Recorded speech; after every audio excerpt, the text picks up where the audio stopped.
squad up. So we're gonna be talking about how my mom passed away. So my mom's best friend, which is dating my dad right now, had two daughters before I was born.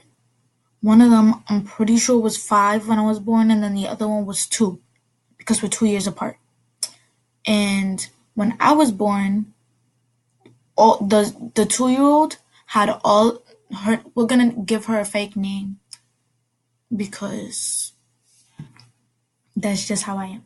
So we're gonna go from when I was 3 to like right now. So the oldest one, which was about 5 when I was born, I'm pretty sure I said 5. Yeah, I think she was 5. When I was born, her name is gonna be Ja Ja J, and because her name says with a J, and then the one that's older than me is going to be A because her name starts with an A. So the A's first everything's was in my mom and my dad's house. So me and her were best friends. Her first 4th of July, which was my first 4th of July, because I was born before July, but she was born in July. So like after the 4th of July, like July 12th, July something. But yeah. So we're going to skip forward a couple of years. I didn't really get to see A and J that much because A was taken away from my stepmom by her father. And then J, I never got to see a lot because she lived with her grandfather or she was running around in the Bronx with her mom. And I lived in Long Island, New York, Brentwood. I lived in Brentwood and Bayshore, right in between them. So basically, I didn't really get to see them as much as I did when I was little. So when I was like 5 years old, my mom had got this boyfriend or whatever, and she got pregnant with his child, which is my sister. We're gonna call her Ari because that's part of her name. So we're gonna call her Ari. So, and then we're gonna call my mom. We're gonna use my mom's real name, Santia, and then we're gonna use her dad's real name, Jason. So, my mom and Jason had a really bad relationship. So my mom broke up with him. Jason is a freaking psychopath, and he would stalk us. If we would leave the house physically, we would physically leave the house and go to a whole complete different town. And then all you know is that he's banging on the door. So my mom had got a restraining order against him. And obviously that did not work out.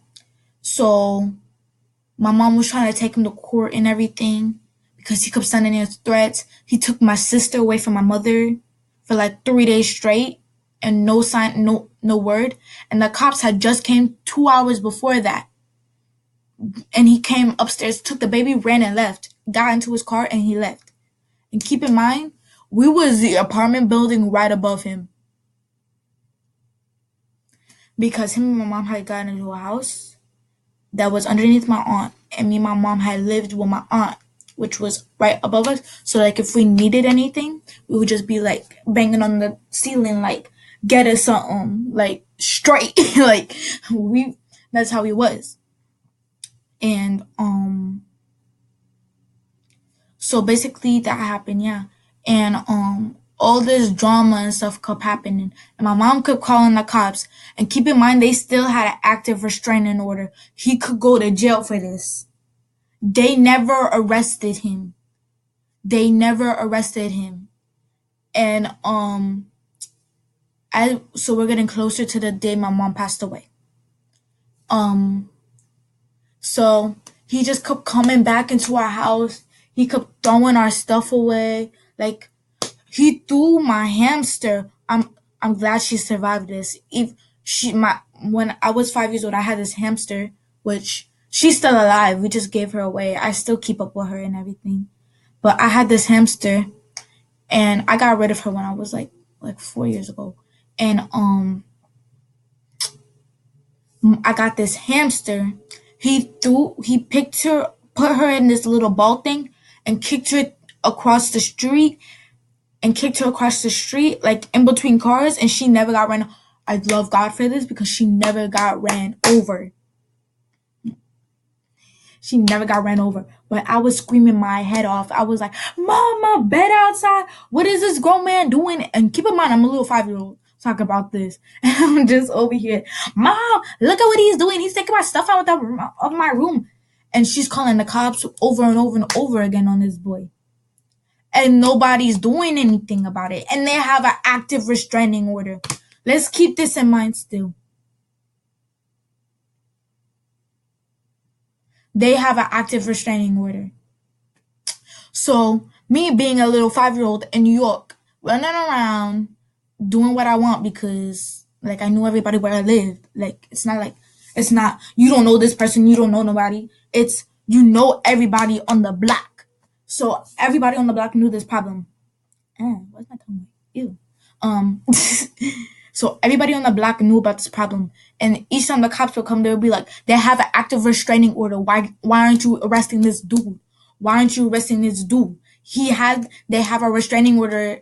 She has a restraining order against him.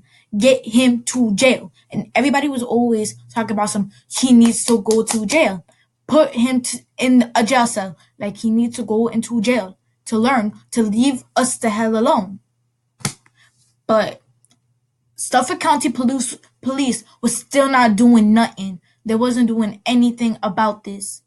So I was one night I was sleeping on me, my mom, and my sister. My sister was in her crib.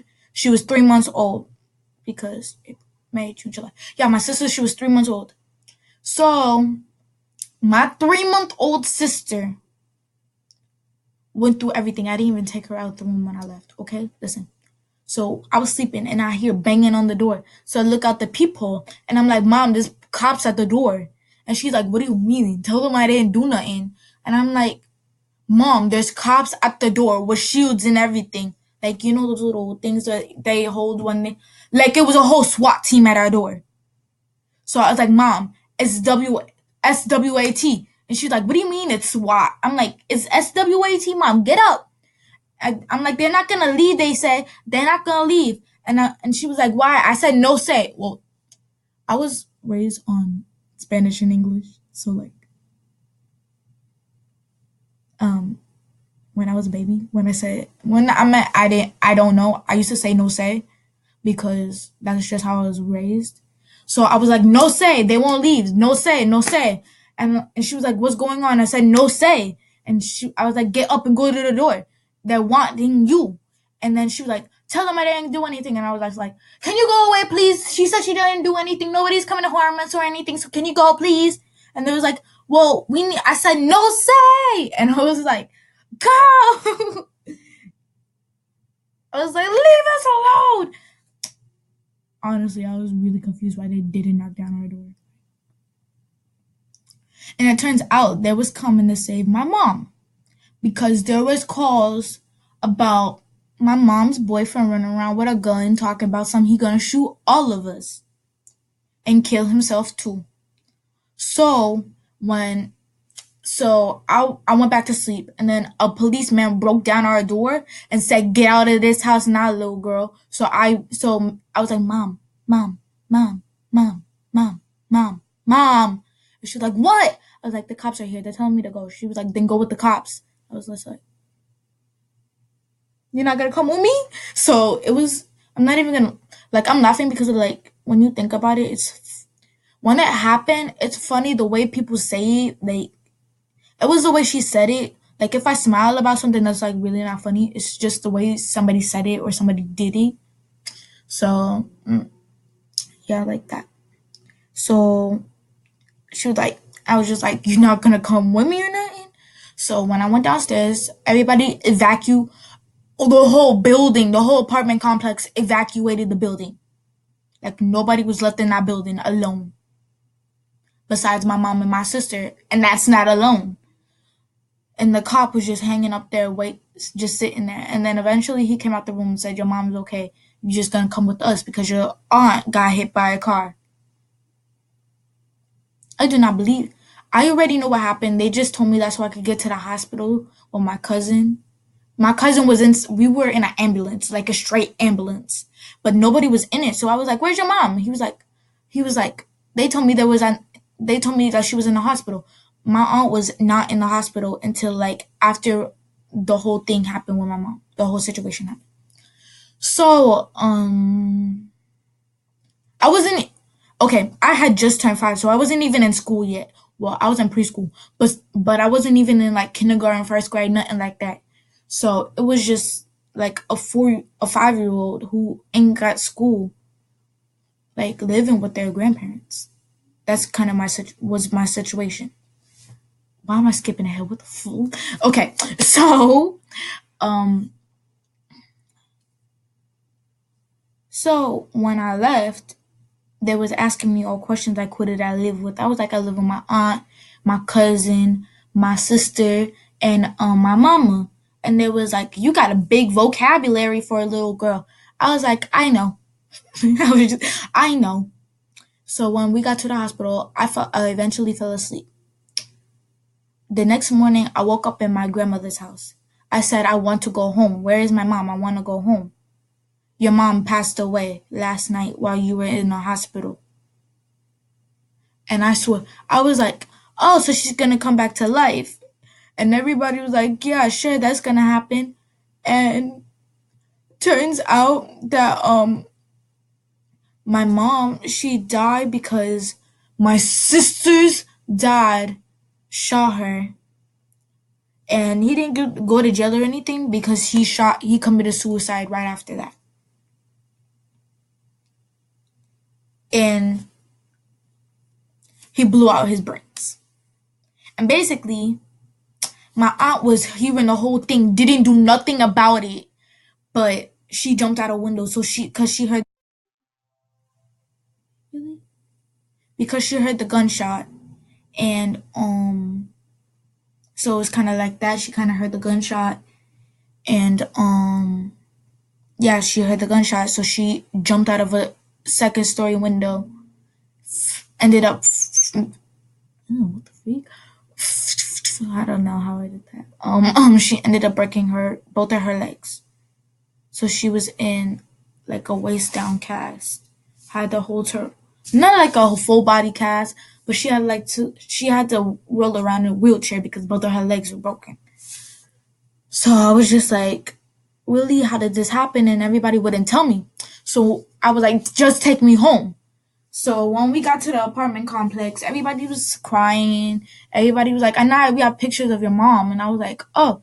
And it was pictures of my mom after she had died. So it was her with the blood wounds and everything. And I did not want to see that. Yo, I was so mad. I threw the basket at everybody. But everybody lied to me and told me that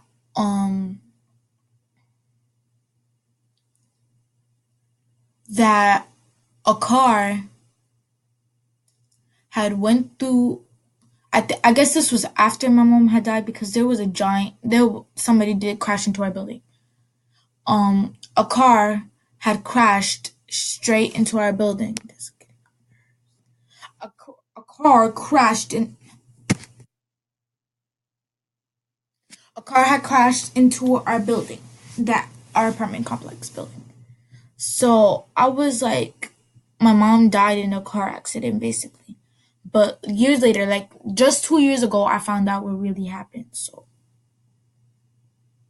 So they ended up suing. My family ended up suing Suffolk County Police. Ended up winning, and all that money goes to me and my sister, I guess. And I don't really get to see my sister as much nowadays. My sister is currently right now. She's 7 years old. We're 5 years apart, so my sister is 5 years old. She lives with my aunt Katira. My sister does not know that my mom has passed away. She thinks my aunt is her mother and that my uncle is her father. And now I am the oldest out of five out of six kids. So they're all my half siblings, obviously. Um, I have a brother that's 2 years younger than me that I didn't find out about until I was 4 years old. I have my youngest sister's two. Then I have a set of twins in my family. Um, they're both my sisters. They're both 6 years old. They're a year younger than my sister, and I have my sister, and then this one that's 2 years younger than me, and then I got the two stepsisters now. So yeah, basically that was my story time, I guess. So that's how my mom passed away. And I only remember actually one of my stepsisters' birthday is on my mom's death day. So yeah.